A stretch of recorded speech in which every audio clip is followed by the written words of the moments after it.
At 11:23 on the morning of March 4, 1944, Colonel Don Blakesley checked his fuel gauge and looked down through the canopy of his P-51 Mustang at a sight no American fighter pilot had ever seen from this altitude: Berlin. The German capital sprawled beneath him, gray and industrial, stretching to the horizon under a thin layer of haze. Blakesley had been fighting this war for 3 years. He had flown Spitfires with the Royal Air Force Eagle squadrons when America was still neutral. He had watched friends die over the English Channel, over France, over the Low Countries. And now he was here, 600 miles from his base in England, escorting American heavy bombers to the heart of the Third Reich. His guns had jammed somewhere over Hanover. It did not matter. He stayed with the formation anyway, because that was the kind of leader he was. His pilots needed to see his aircraft out front. They needed to know that if they could make it to Berlin, so could he. What Blakesley did not know, what none of the American pilots knew, was that somewhere below them, German commanders were watching, and the sight of those long-nosed American fighters circling lazily over the capital city told them something that all the intelligence reports and production statistics had failed to convey. The war was lost. Hermann Göring, Reichsmarschall of the German Luftwaffe, would later tell his interrogators that when fighters appeared over Berlin, he knew the eventual results would be tragic. Different sources recorded his reflections slightly differently over the years. Some quoted him as saying he knew the jig was up. Others recalled him stating that the war was lost. The exact words varied, but the meaning was always the same. The most powerful Air Force commander in Nazi Germany had watched American fighters over his capital city and understood what was coming. This is the story of how a single aircraft, born from British desperation and American engineering, transformed from a disappointing performer into the weapon that broke the Luftwaffe. It is the story of the men who flew it, the men who built it, and the men who died because it arrived too late to save them. It is the story of how one airplane changed the course of history. To understand why Mustangs over Berlin mattered, you have to understand what came before. You have to understand Black Thursday. October 14, 1943. 291 Boeing B-7 Flying Fortresses lifted off from bases across eastern England and turned toward Germany. Their target was Schweinfurt, a small city in Bavaria that produced nearly half of all the ball bearings used by German industry. Ball bearings were in everything: tank turrets, aircraft engines, submarine propellers. Destroy the ball bearing factories, the American planners believed, and you would the German war machine. The bombers flew in tight formations, their gunners manning 50 caliber machine guns in every direction. The doctrine said they could protect themselves. The doctrine said mass defensive firepower would drive off any attacker. The doctrine was about to be proven catastrophically wrong. The problem was range. American fighter escorts, the Republic P-47 Thunderbolts, could only fly so far before their fuel ran low. They could accompany the bombers partway into Germany, but then they had to turn back. The bombers continued alone. The Luftwaffe knew this. They had learned exactly how far the American fighters could reach. They positioned their interceptors just beyond that range and waited. When the Thunderbolts turned for home somewhere over the German border, the killing began. German fighters hit the bomber formations in waves. Messers Bf-109s and Fallwolf of 190s came in from every angle.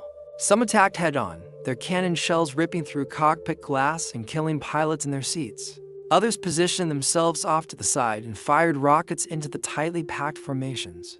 The explosions sent bombers tumbling out of control, trailing fire and smoke. Their crews bailing out into the frozen air or dying where they sat. The bomber crews fought back with everything they had.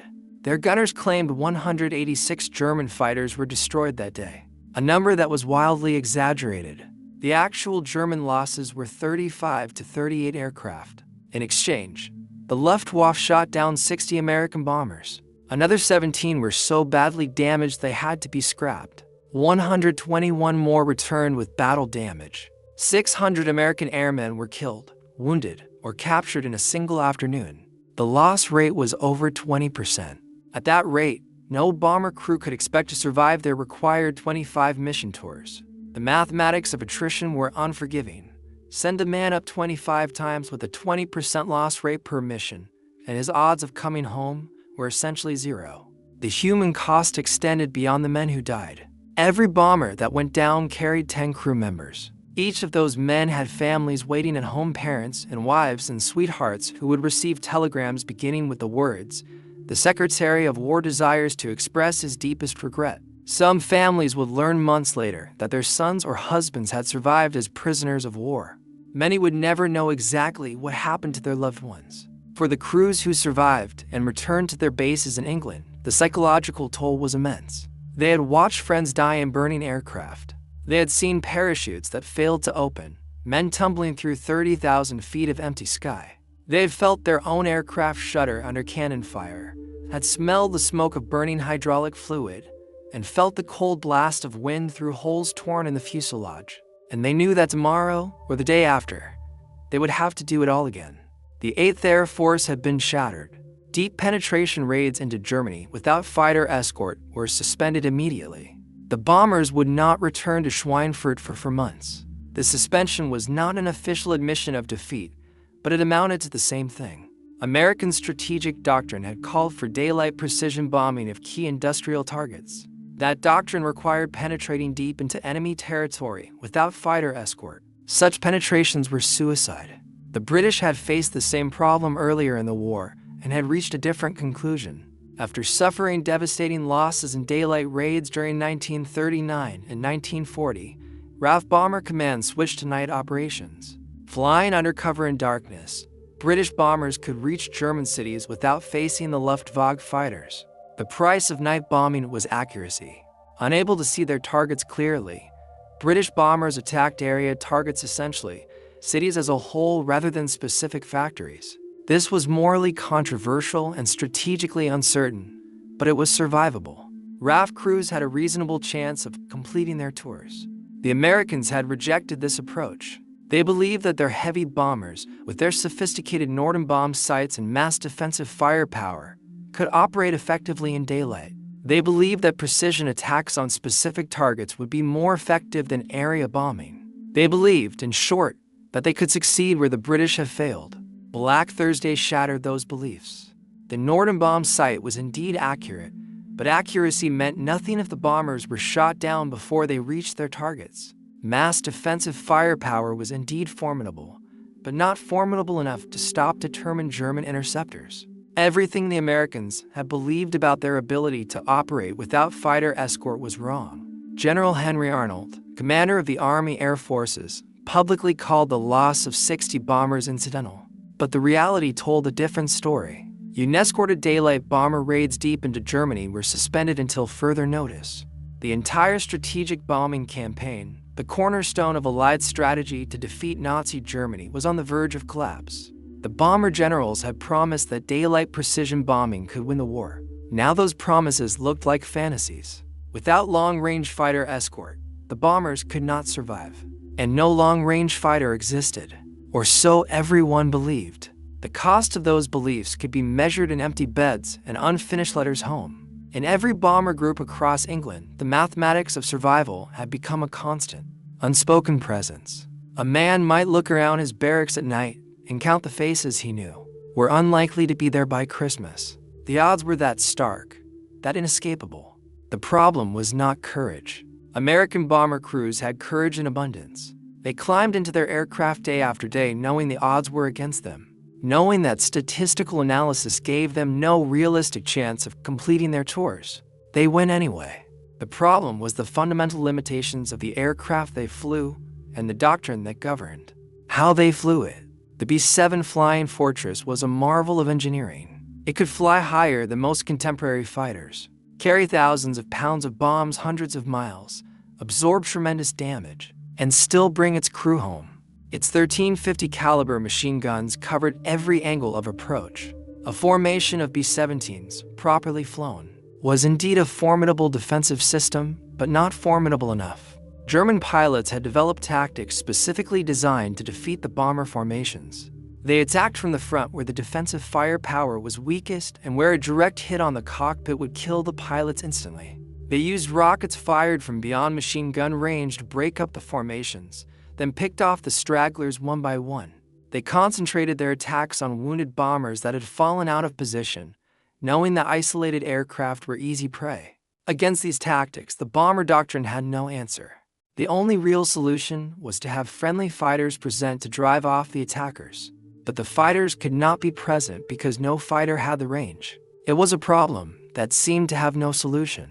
The airplane that would change everything had been sitting in hangars across England for 2 years, dismissed as a disappointment. The North American P-51 Mustang was born in 1940, designed and built in just 100 days to meet a British purchasing request. The British needed fighters desperately, and the American Curtiss P-40 production lines were running at capacity. North American Aviation offered to design something better, faster. The original Mustang was a beautiful aircraft, sleek and fast with an innovative laminar flow wing that reduced drag. But it had one critical flaw. Its Allison V1710 engine performed well at low altitude, but lost power above 15,000 feet. At the heights where the bombers flew and where combat against the Luftwaffe took place, the Mustang was simply too slow. The problem was the supercharger. The Allison engine used a single-stage supercharger with a critical altitude of only 11,800 feet. Above that height, the engine simply could not compress enough thin air to maintain power. The Mustang would start strong in a climb, then gradually fall behind as the altitude increased. By the time it reached 20,000 feet, where the bombers cruised and where German interceptors lurked, the Mustang was gasping for breath. The Royal Air Force used its Mustangs for ground attack and tactical reconnaissance roles where high-altitude performance did not matter.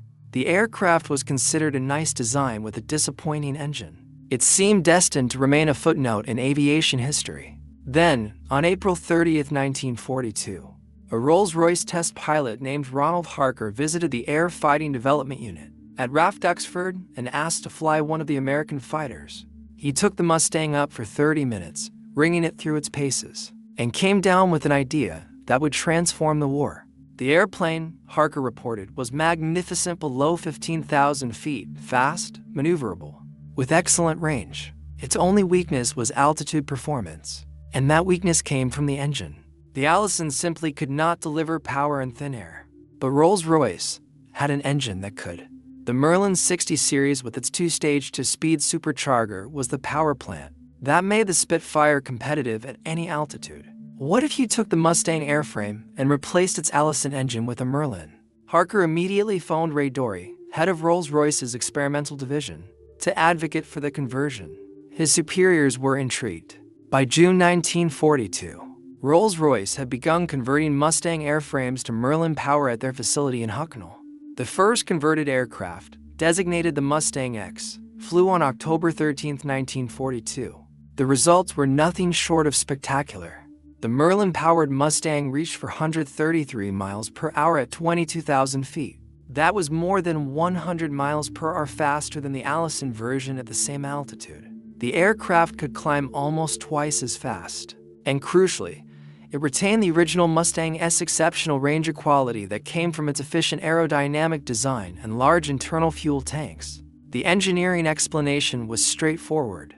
The Merlin 60 series engine had a two-stage supercharger with an intercooler that maintained power at high altitude where the air was thin. The Allison had only a single-stage supercharger optimized for lower altitudes. At 15,000 feet, both engines produced similar power. At 25,000 feet, the Merlin was producing full-rated horsepower, while the Allison was gasping. But the transformation involved more than just swapping engines. The Merlin was heavier than the Allison and required different cowling to accommodate its larger supercharger. The aircraft's center of gravity had to be adjusted by moving the wings slightly forward. New intake designs were needed for the intercooler. The propeller was changed from 3 blades to 4 to absorb the additional power. North American Aviation's engineers worked through these problems with remarkable speed. The company that had designed the original Mustang in 100 days proved equally capable of redesigning it in months rather than years. The key was collaboration. British and American engineers shared information freely, with Rolls-Royce providing detailed specifications for the Merlin and North American adapting their airframe to accommodate it.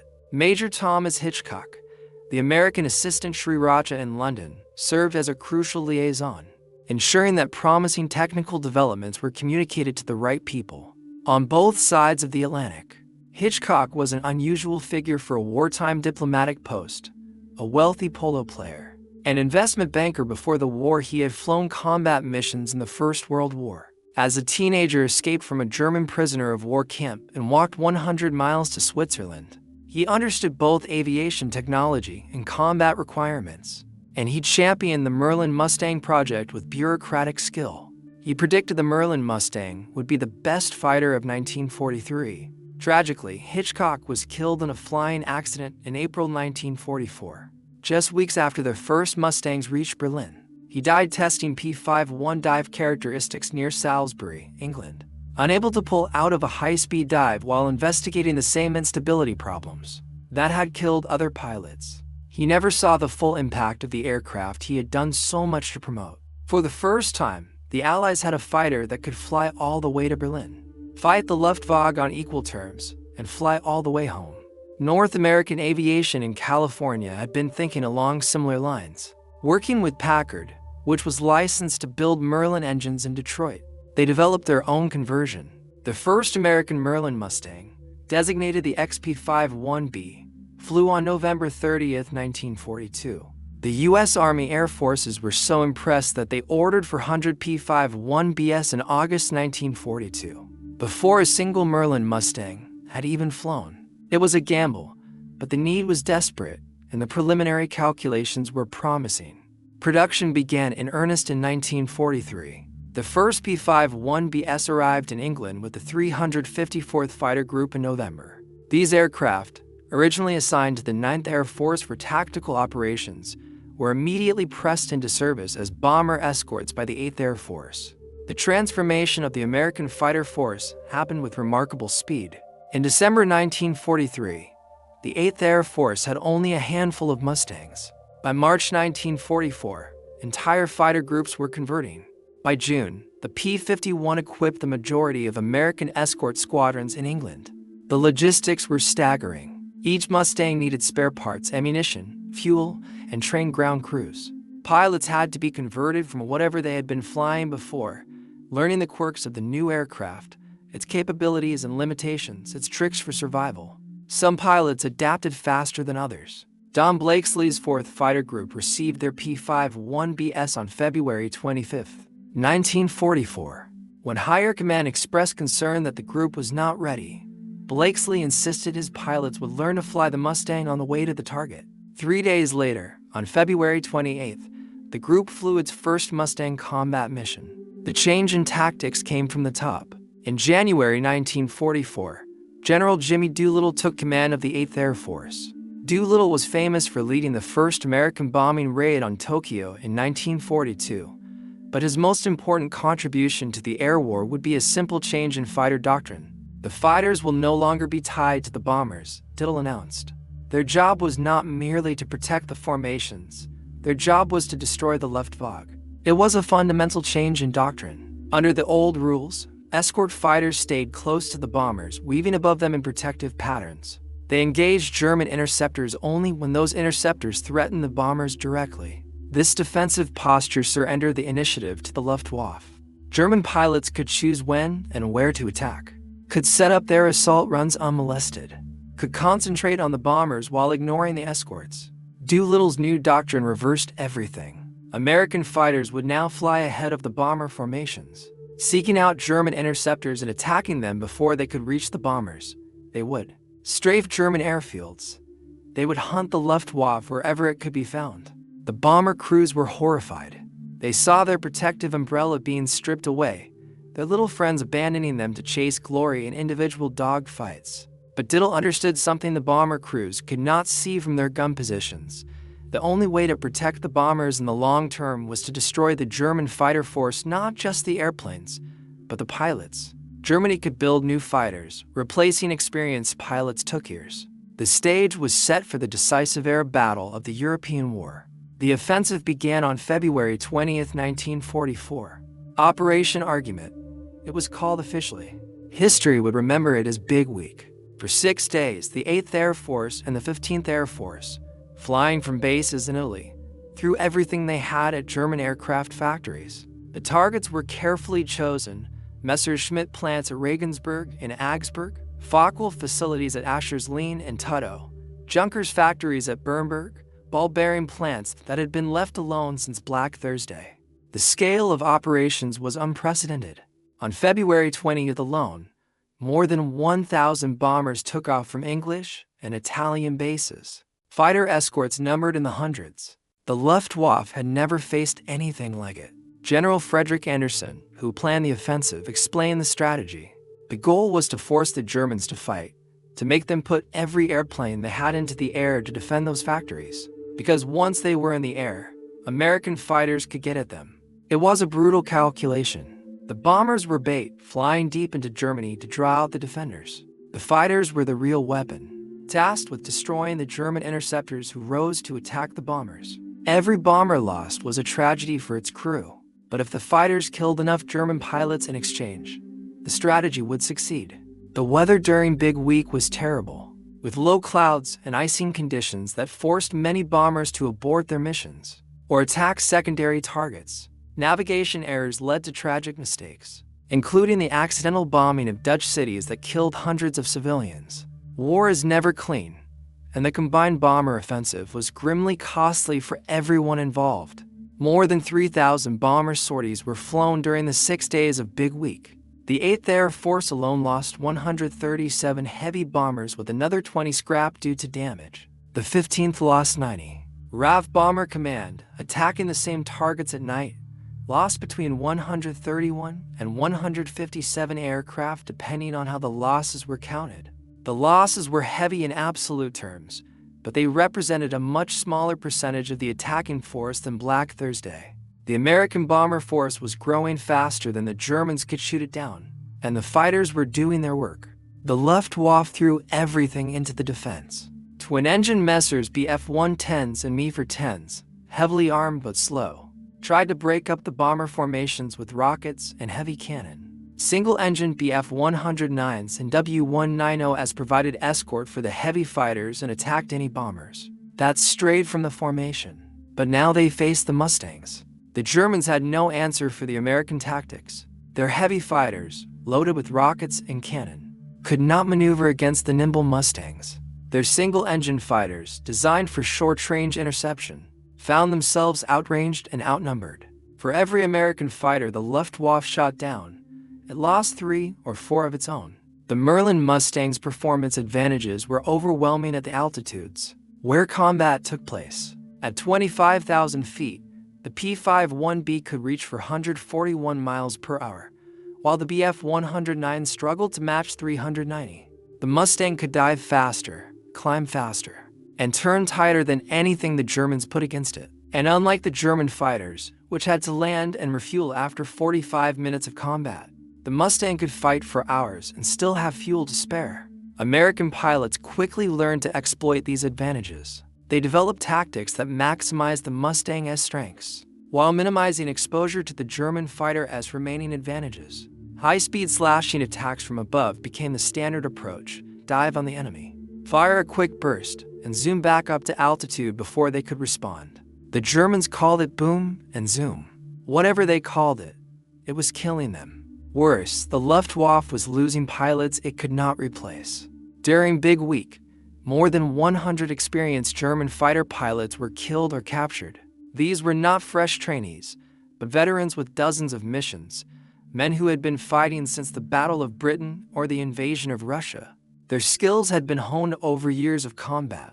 Now they were gone, and the pilots who replaced them had a fraction of their experience. The German training pipeline was already struggling. Fuel shortages had cut training hours drastically. New pilots were arriving at frontline units with barely 160 hours of flight time, less than half of what their American counterparts received. These inexperienced pilots were fed into the meat grinder of the air war, and most did not survive their first few missions. By the end of February, the Luftwaffe had lost more than 30% of its fighter aircraft in Western Europe. The losses in March would be even worse. March 4, 1944, the first American escort mission to Berlin. Colonel Don Blakesley led his 4th Fighter Group from their base at Debaddon, 40 miles north of London. The pilots had been flying their P-51Bs for just a week. Some had only a few hours in the new aircraft. When higher command expressed concern that the group was not ready, Blakesley's response was characteristic. His pilots would learn to fly the Mustang on the way to the target. Approximately 30 bombers of the 13th Combat Bomb Wing set out that morning, escorted by 28 Mustangs. The target was the German capital itself, the symbolic heart of the Nazi regime. Every German fighter within range would rise to defend it. The Americans were counting on that. The weather turned bad over Germany, limiting the effectiveness of the bombing. But the fighters pressed on, and for the first time, American single-engine fighters flew over the city that had been untouchable for so long. The German defenders were shocked. Ground controllers tracking the American formation kept reporting their position, expecting them to turn back at any moment. When the fighters kept coming, pushing deeper and deeper into Germany, the controllers refused to believe their own radar. American single-engine fighters could not reach Berlin. Everyone knew that. 2 days later, on March 6th, the full attack came. 800 bombers escorted by more than 900 fighters struck Berlin in the largest daylight raid of the war to that point. The Luftwaffe responded with everything it had. The fighting was savage. 69 American bombers were shot down, the highest single-day loss since Black Thursday. But this time, there was a difference. The escorts were there all the way to the target and all the way back, and the Luftwaffe paid for every bomber it destroyed. 160 German fighters were shot down on March 6th alone. The exchange rate was roughly 2-to-1 in favor of the Americans, a dramatic reversal from the dark days of October. Captain Don Gentile of the 4th Fighter Group shot down 3 German fighters over Berlin that day, bringing his total to 18 victories. His wingman, Lieutenant John Godfrey, got to more. The two of them had become the most feared team in the 8th Air Force.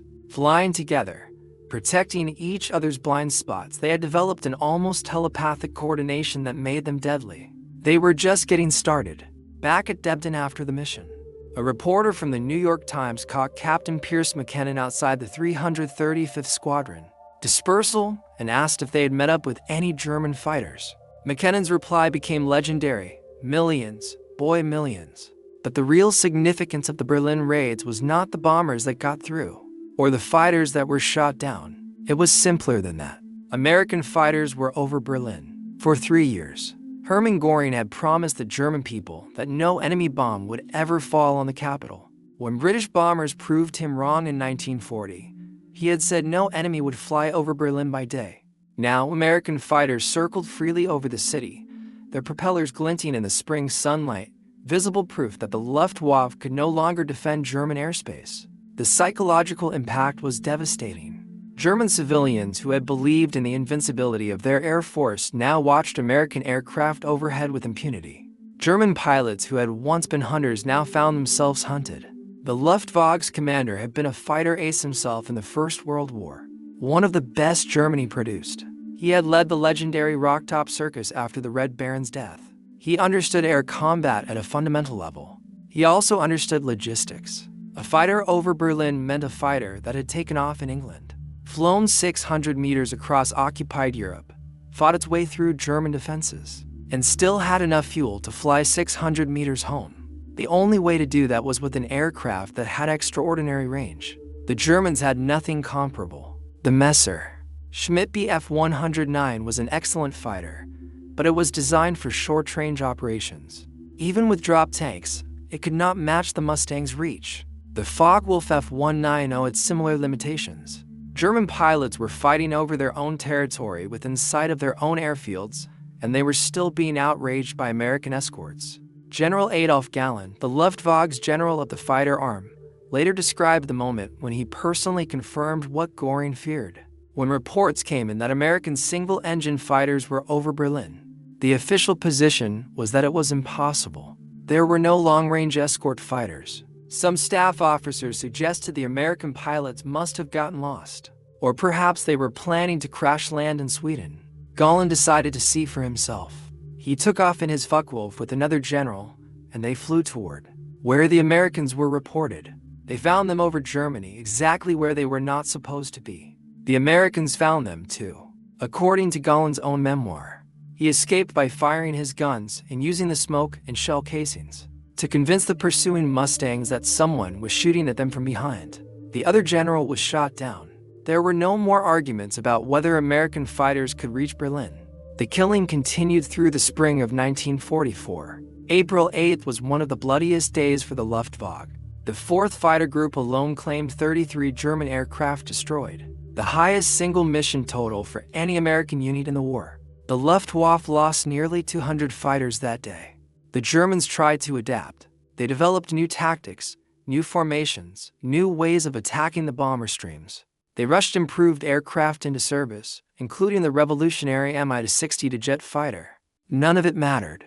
The fundamental problem was attrition. Every day, the Luftwaffe lost pilots. Every day, their replacements were less experienced. Every day, the Americans grew stronger as new groups arrived from the training pipeline.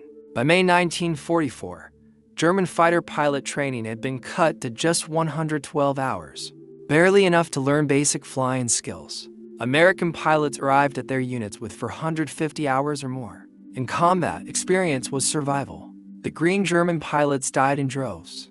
The numbers told the story. In January 1944, the Luftwaffe lost nearly 17% of its fighter pilots. In February, another 18%. In March, approximately 22%.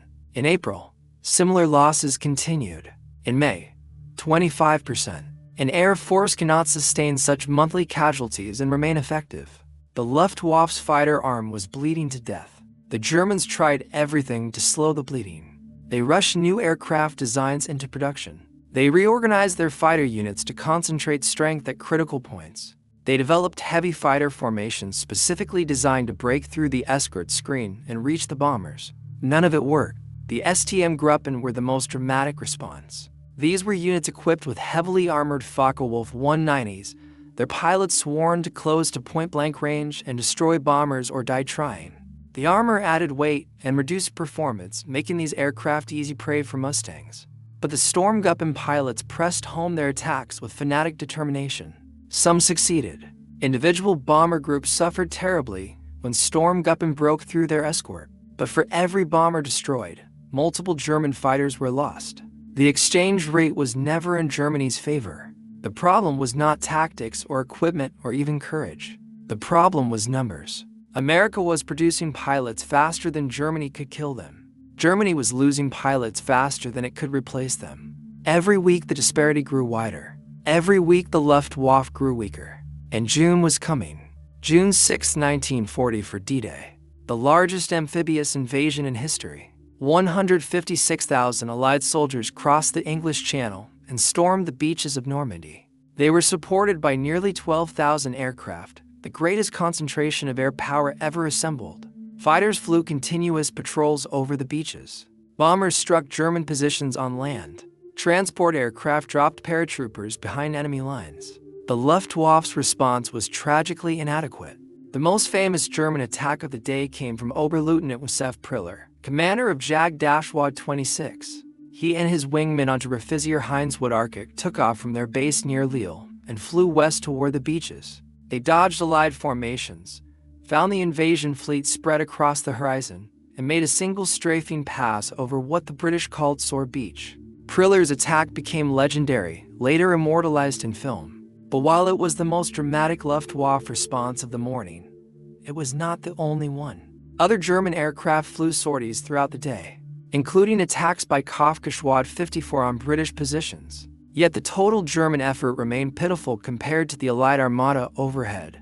For the entire day, the Luftwaffe managed only 319 sorties over Normandy. General Eisenhower had promised his troops before the invasion, "If you see fighting aircraft over you, they will be ours." It was not bravado.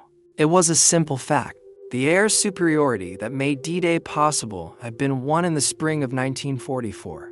Won by Mustang pilots over Berlin and Leipzig and Brunswick and Frankfurt. Won by bomber crews who served as bait to draw the Luftwaffe into battle. Won by mechanics and armorers who kept the planes flying and the guns firing. The price had been high. Thousands of American airmen died in the skies over Germany. But they had accomplished something no air force had ever done. They had destroyed the enemy's ability to contest the sky. In the weeks following D-Day, the consequences of Luftwaffe weakness became brutally apparent. German armored divisions trying to reach the front were pounded from the air. Tank columns that moved by day were attacked by swarms of Allied fighter bombers. Artillery positions that revealed themselves were immediately targeted.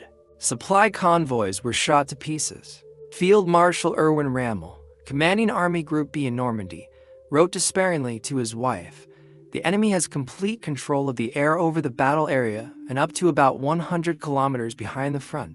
Every movement of any significance during the day draws bombing and strafing." German generals tried to adapt by moving only at night, but this slowed their operations catastrophically. Reinforcements that should have reached the front in hours took days instead. Counterattacks that required precise timing became impossible to coordinate. The breakthrough at St. Lo in late July shattered the German defensive line in Normandy. Allied armored columns poured through the gap, racing across France at speeds that German intelligence could not track. Paris was liberated in August. By September, Allied forces were approaching the German border. All of this was possible because the Luftwaffe could not intervene. German fighters that rose to contest the Allied advance were shot down by the ever-present Mustangs. German ground attack aircraft were hunted before they could reach their targets. German reconnaissance planes were destroyed before they could report Allied movements. The war continued for 11 more months after D-Day. The Luftwaffe never recovered. German aircraft production actually peaked in September 1944, turning out nearly 4,000 fighters in a single month. But there were not enough pilots to fly them, not enough fuel to train new pilots, not enough experienced leaders to teach them how to survive. The jets arrived too late and in too few numbers to matter. The Me-62 was faster than any Allied fighter, but it was complex and unreliable. And its pilots were often inexperienced men who had no business flying the most advanced aircraft in the world. By January 1945, new German fighter pilots were arriving at their units with as little as 50 hours of total flight time. Many crashed on their first operational flights before they ever saw an enemy aircraft. The Mustang squadrons, meanwhile, ranged freely over Germany. They shot down German fighters wherever they found them. They strafed airfields, destroying aircraft on the ground. They attacked trains and trucks and anything else that moved. The strategic bombing campaign, so close to failure in October 1943, achieved its objectives. German oil production collapsed under the weight of sustained attacks. German industry, dispersed and hidden though it was, could not keep pace with the destruction. German cities burned. When the war ended in May 1945, American pilots in Europe had claimed nearly 5,000 German aircraft destroyed in air combat. The Mustang accounted for the majority of those victories. Hermann Göring survived the war. He surrendered to American forces in May 1945 and was tried at Nuremberg for crimes against humanity. During his captivity, he was interviewed extensively about the air war. In those interrogations, recorded in the U.S. Air Intelligence Summary of June 1945, Göring stated that when long-range fighters appeared over Berlin, he knew the eventual results would be tragic. He credited long-range fighters with delivering a major strategic blow to German planning and considered them collectively as one of the most decisive factors in the ultimate outcome of the war. The Reichsmarschall, the second most powerful man in Nazi Germany, had watched American fighters over his capital city and understood that the war was unwinnable.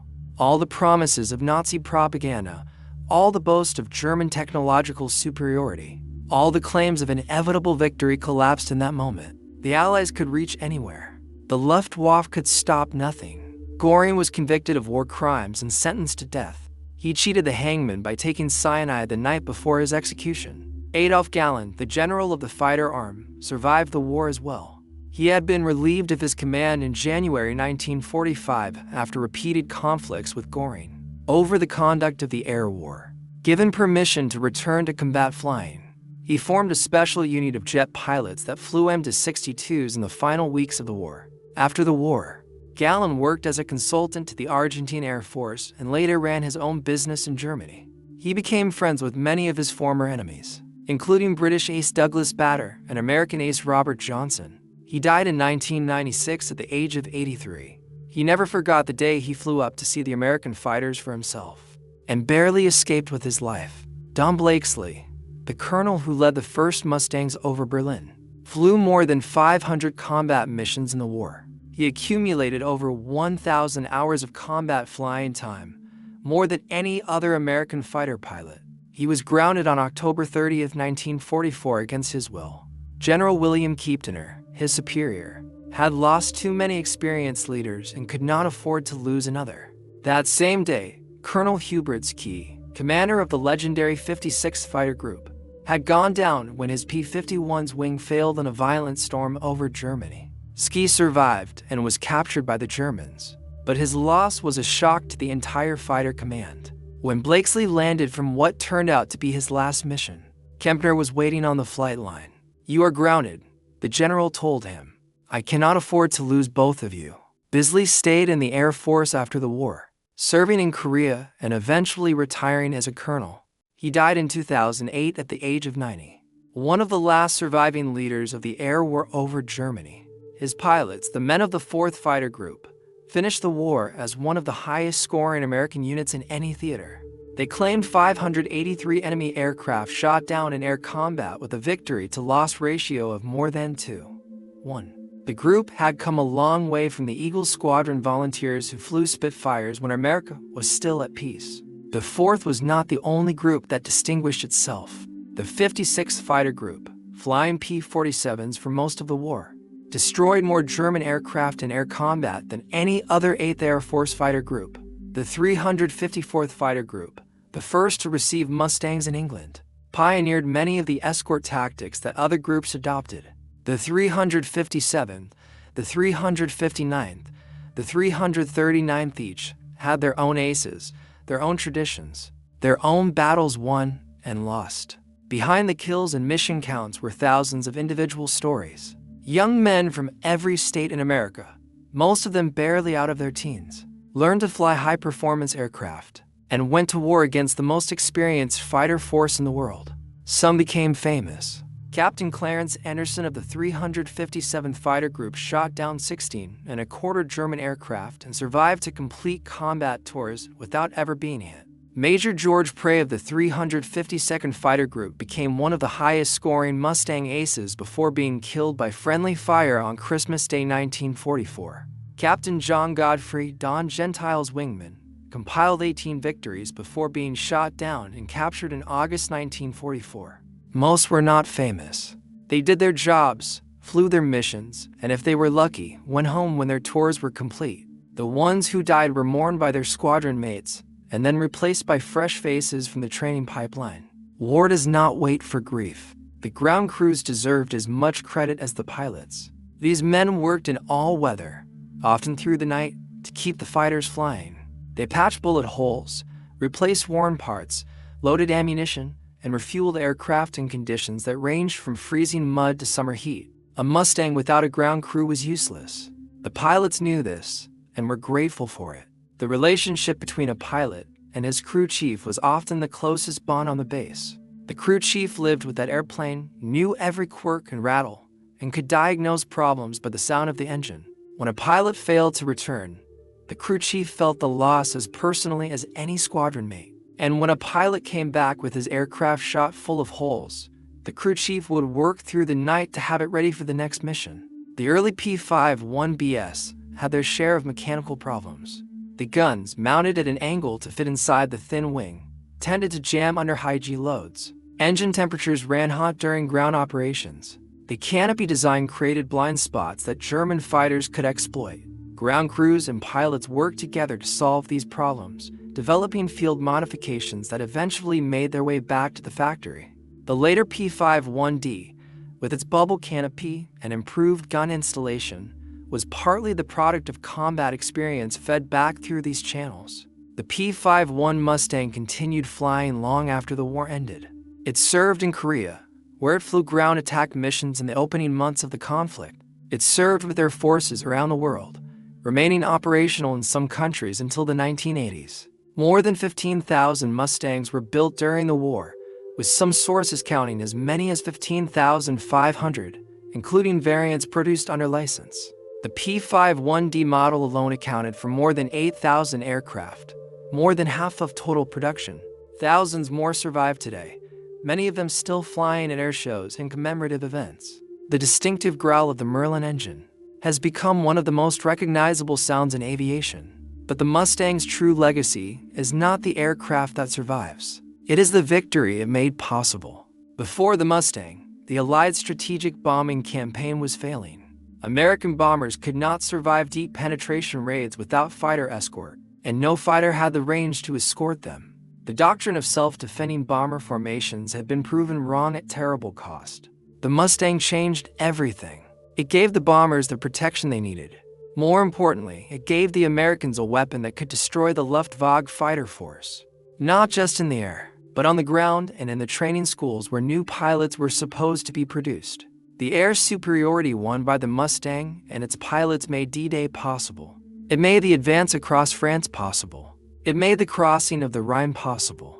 Every major Allied ground operation from June 1944 onward depended on control of the sky. And control of the sky belonged to the P-51. When Hermann Göring saw those American fighters over Berlin, he understood what was coming: the invasion, the collapse, the defeat, the destruction of everything the Nazi regime had built. It was all there in that moment, visible to anyone who knew how to read the signs.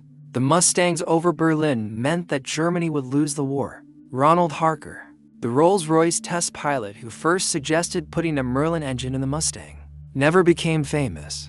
His contribution to the war effort was technical and visible to most people, but incalculably important. He lived until 1999, dying at the age of 90. His obituaries in the Times and the Daily Telegraph mentioned his work on the Merlin Mustang, but most people had never heard his name. That is often how the most important innovations happen, not through dramatic breakthroughs announced to cheering crowds, but through quiet conversations between engineers and pilots. Someone notices a problem. Someone suggests a solution. Someone has the authority to make it happen. Harker noticed that the Mustang was fast but underpowered at altitude. He suggested the Merlin. Rolls-Royce management gave him the authority to try it. And from that simple sequence, one of the most important aircraft of the 20th century was born. The bomber crews who survived because Mustangs escorted them home probably never knew Harker's name. The ground soldiers who landed at Normandy under friendly skies certainly did not. But all of them owed their lives, in part, to a test pilot who flew a disappointing American fighter for 30 minutes in April 1942 and came up with an idea. That is how wars are won. Not just by the soldiers and pilots who did the fighting, but by the engineers and designers and technicians who give them the tools they need. The Mustang was the right airplane in the right place at the right time. But it only became that airplane because someone saw its potential and found a way to unlock it. Wars are won by people who see possibilities where others see only problems. Ronald Harker saw a great airplane trapped inside a mediocre one, and he had the vision and the persistence to set it free. If you found this story as compelling as we did, please take a moment to like this video.